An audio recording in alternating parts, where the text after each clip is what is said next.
Again, I want to thank all the members for putting forward this bill as well, and for affording me, in the absence of Minister Humphreys, the opportunity to speak in relation to the private member's bill.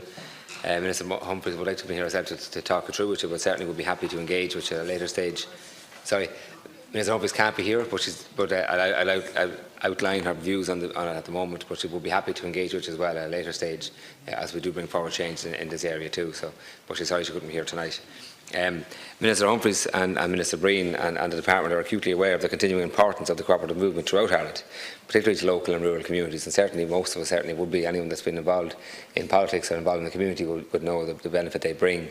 And in my previous role as chair of the Oireachtas committee, which brought forward the Companies Act changes and all that Consolidation Act, I understand the discussion we had even at that stage around the importance of cooperatives too.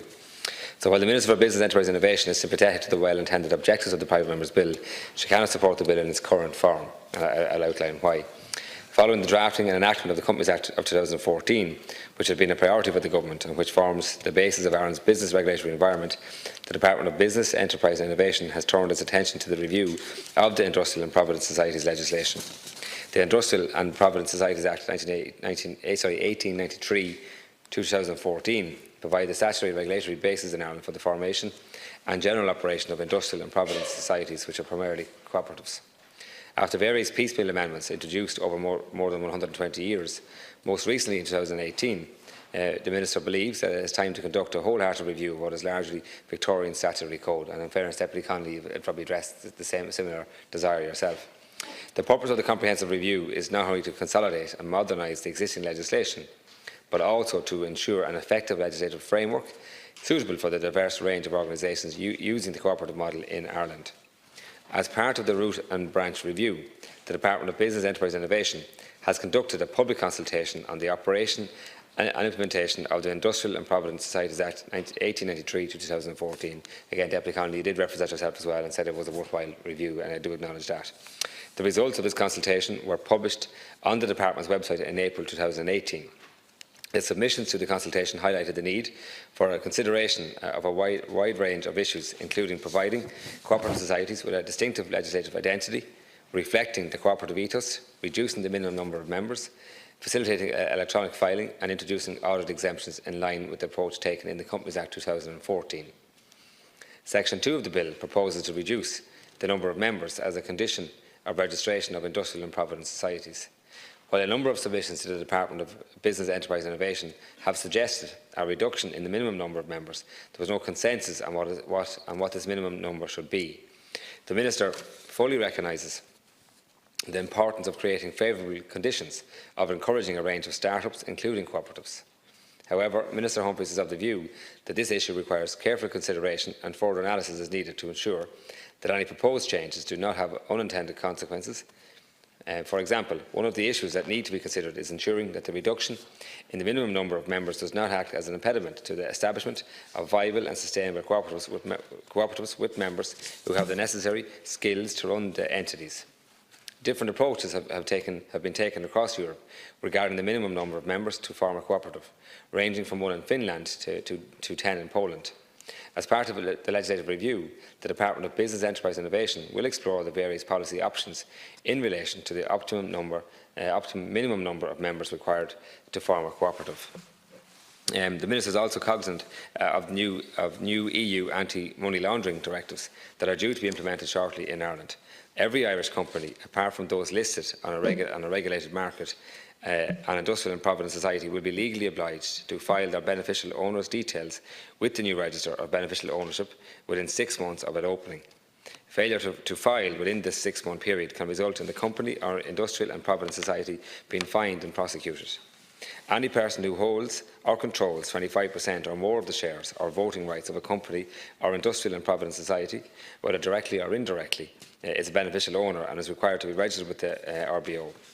Therefore, reducing the current minimum membership requirement for cooperatives may have unintended consequences for smaller cooperatives. So again, it's important that we tease that out a little bit, and again, the Minister is happy to engage with you around that as well.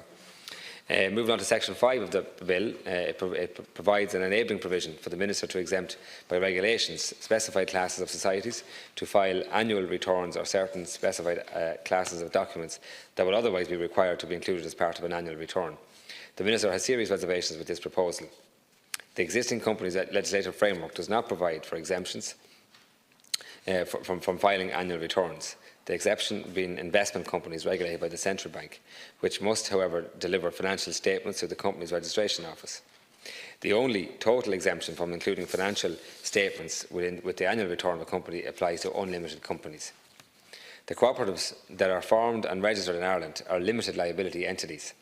In return for the advantages of limited liability, the law requires them to disclose their financial statements to the public. This is a very important protection to employees, and it's also an important protection for other entities doing business with them.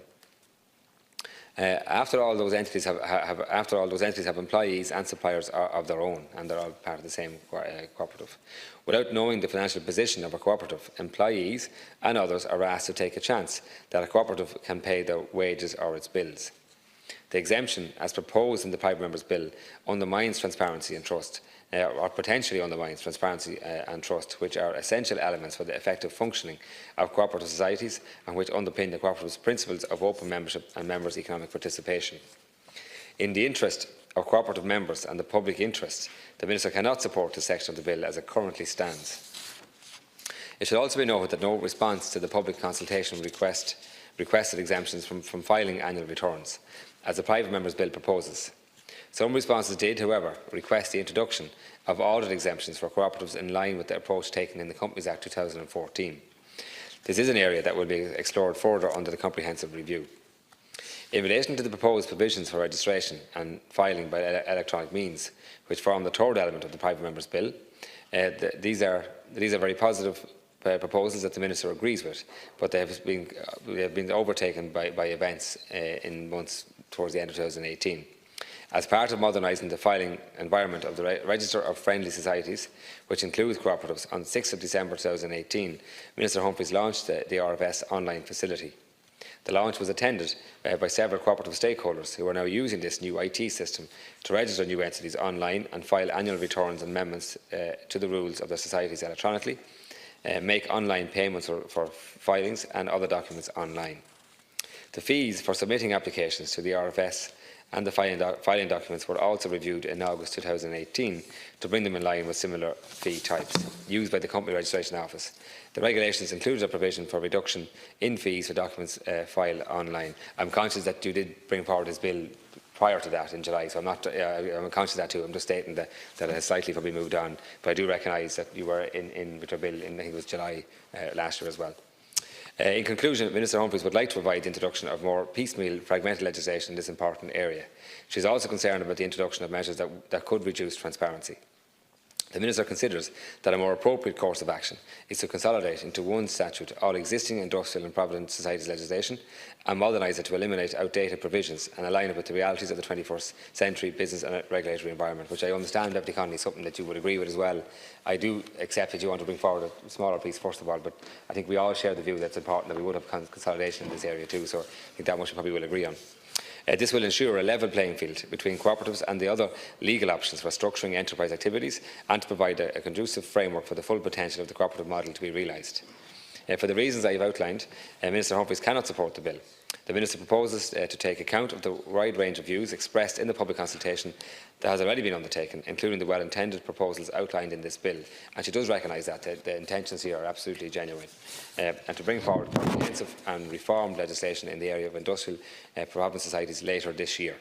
The Minister, as I said at the start, is also very happy to engage with the deputies in the process of developing new legislation, and I know from when we brought forward the companies bill that time, it would benefit greatly by having cooperation and involvement by members of the House right across the system here at committee stage and before that to actually fully engage with it, because there was a lot of work involved in that, and it did help that there was engagement there, and Minister Humphreys would certainly be interested to work with you in that logic as well as we approach the changes over the year ahead on this area, if possible. Thanks.